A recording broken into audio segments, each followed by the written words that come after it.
नमस्कार। हम फिर हाजिर हैं आज के मौजूदा हालात पे आपसे बातचीत करने के लिए। साथियों, पिछले 14 जून को प्रधानमंत्री जी ने एकाएक सेना के अधिकारियों के साथ एक योजना लॉन्च कर दिया और इस योजना का नाम रख दिया अग्निपथ। और ये योजना जैसा कि नाम से जाहिर है वैसी नहीं है।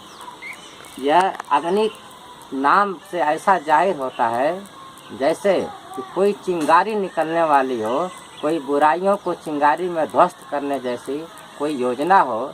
इसमें बेरोजगारी, महंगाई, बढ़ती हुई शिक्षा और बढ़ती हुई चिकित्सा, यानी लोग जिन समस्याओं से परेशान हैं उन समस्याओं को भस्म कर देने की योजना है। लेकिन हकीकत में ऐसा नहीं है।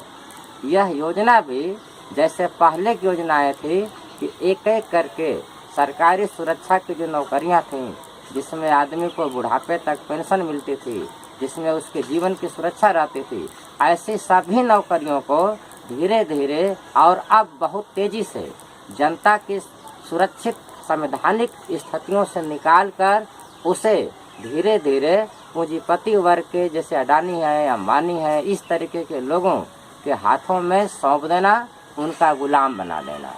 साथियों, आप सब देख रहे हैं कि इसी तरीके से बिना संसद में चर्चा कराए उन्होंने किसान बिल पास कर दिया। और क्या कह रहे थे कि किसान नासमझ है।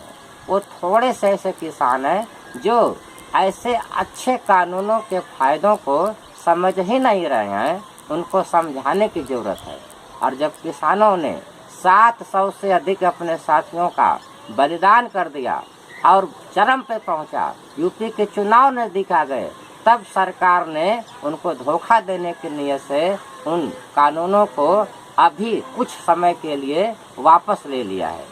इसी तरीके से इसने नई शिक्षा नीति लाया।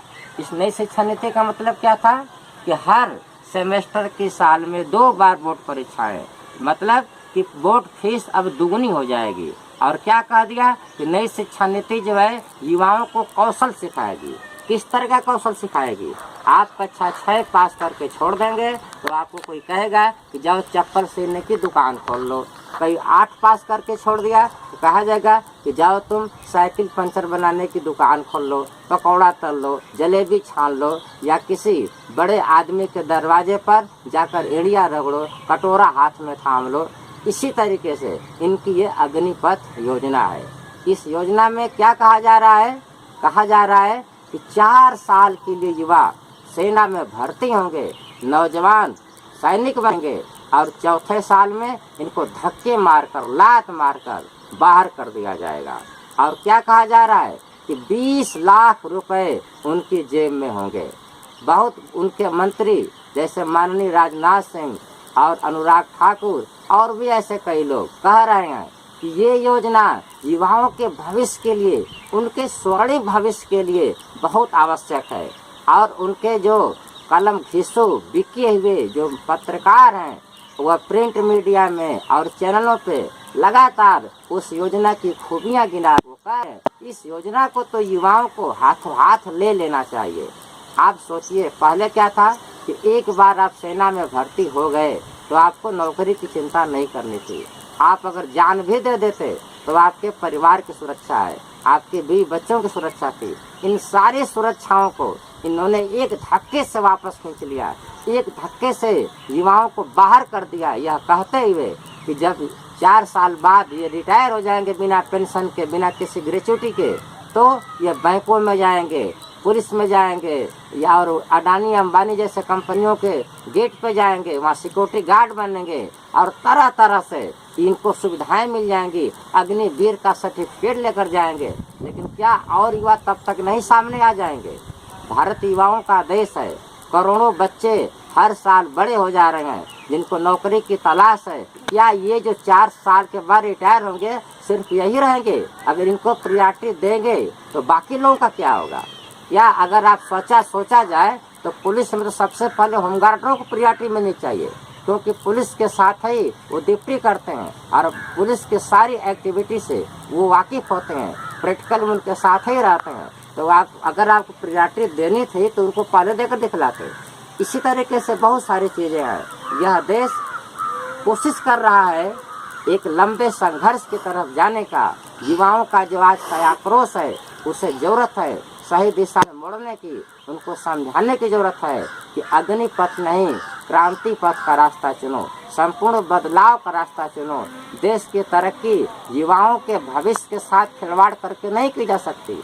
युवाओं के हाथ में सुरक्षित और पेंशन युक्त नौकरियां देकर हम उनके अधिक से अधिक क्षमता का देश हित में इस्तेमाल करेंगे, तब संपूर्ण बदलाव होगा। युवाओं को समझने की जरूरत है कि आप अकेले लड़कर ये लड़ाई नहीं जीत सकते। जैसे कि किसानों ने किया कि उन्होंने अपने तमाम वर्गों को साथ में जोड़ा, मजदूरों के साथ एकता बनाने की अच्छी कोशिश की, बुद्धिजीवियों का साथ लिया, तरह तरह के विपक्षी नेताओं का साथ लिया।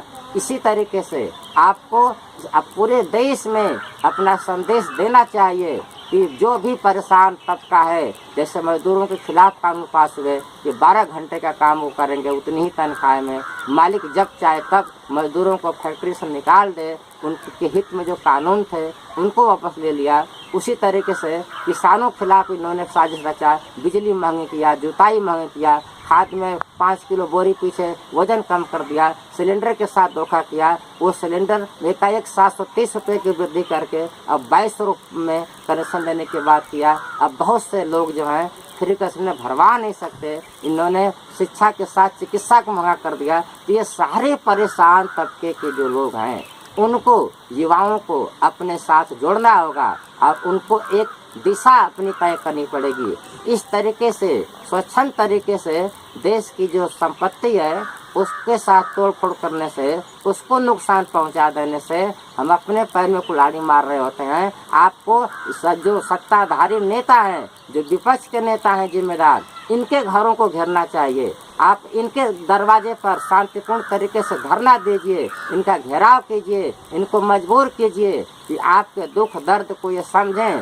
तभी आपकी लड़ाई सही दिशा में आगे बढ़ेगी। आप याद रखिए, आपकी यह लड़ाई कोई छोटी लड़ाई नहीं है, जहाँ पूरा विश्व बैंक, अंतर्राष्ट्रीय मुद्रा कोष, विश्व व्यापार संगठन इसी कोशिश में है। सारे दुनिया की सरकारों को इसके लिए रजामंद कर रहे हैं कि वे जल्दी जल्दी देश की सारी जो संपत्तियां हैं उसको अडानी अंबानी देसी विदेशी जो अरबपति हैं उनके हाथों में सौंप दें। तो आपकी लड़ाई केवल अपने देश की सरकार के साथ नहीं है, आपकी लड़ाई पूरे दुनिया के इस पूंजीवादी व्यवस्था के खिलाफ है। आपको इस बात को देर सबेर समझना ही होगा। बिना इस समझ के आप क्रांति पथ का रास्ता नहीं चुन सकते, लेकिन क्रांति पथ का ही वो रास्ता है जो देश को अच्छे भविष्य की ओर ले जाएगा। बहुत बहुत धन्यवाद। इंकलाब जिंदाबाद।